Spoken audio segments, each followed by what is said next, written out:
यज्ञ कर रहे हैं, व्रत कर रहे हैं, कुछ पाठ कर रहे हैं, तो उनके पास गया और उनसे पूछा कि आप ये कौन सा कार्य कर रहे हैं। तो राजा ने कहा कि देखो हम सत्यनारायण के व्रत का पालन कर रहे हैं और व्रत उनकी पूजा कर रहे हैं, पूजा विधि कर रहे हैं।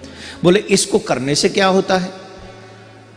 तो उन्होंने कहा कि इस व्रत को करने से निसंतान को संतान की प्राप्ति होती है और निर्धन को धन की प्राप्ति होती है, रोगी को निरोगी काया प्राप्त होती है, दुखी प्रसन्न हो जाता है। संयोग से उसके कोई संतान नहीं थी।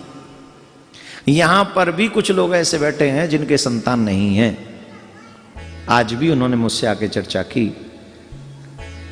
कि हम तो पहली बार आए हैं, कुछ इच्छा लेकर आए हैं, शायद ठाकुर ने तुम्हारी सुन ली इसीलिए कथाक्रम प्रारंभ हुआ है,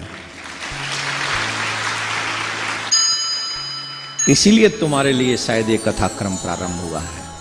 लेकिन अब आगे देखो कितने हैं, एक दो लोग फिर भी बीच में उठ जा रहे हैं, ये दुर्भाग्य ही है। चलिए उनको छोड़िए। तो साधु नामक वैश्य जो था उसकी संतान नहीं थी।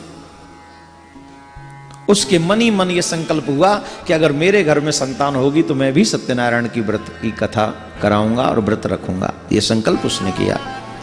घर में आके उसने अपने पत्नी से आके कहा, लीलावती उसकी पत्नी का नाम था, लीलावती को जाके कहा कि देखो आज राजा रानी का दर्शन हमको हुआ और सत्यनारायण की कथा वो सुन रहे थे। उन्होंने बताया कि सत्यनारायण की कथा सुनने से क्या होता है? बोले निर्धन को धन और निसंतान को संतान की प्राप्ति होती है।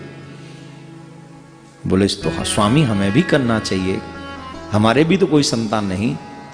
उसने संकल्प किया कि अगर हमारे घर में संतान होगी तो हम निश्चित तौर पर सत्यनारायण के व्रत को करेंगे और कथा सुनेंगे। सत्यनारायण स्वामी ने सुन ली। उनके घर में एक पुत्री हुई। रात दिन पूर्णिमा के चांद की तरह वो कलावती दिनों दिन बढ़ती रही। इसका नाम कलावती ही था, बढ़ती जा रही थी।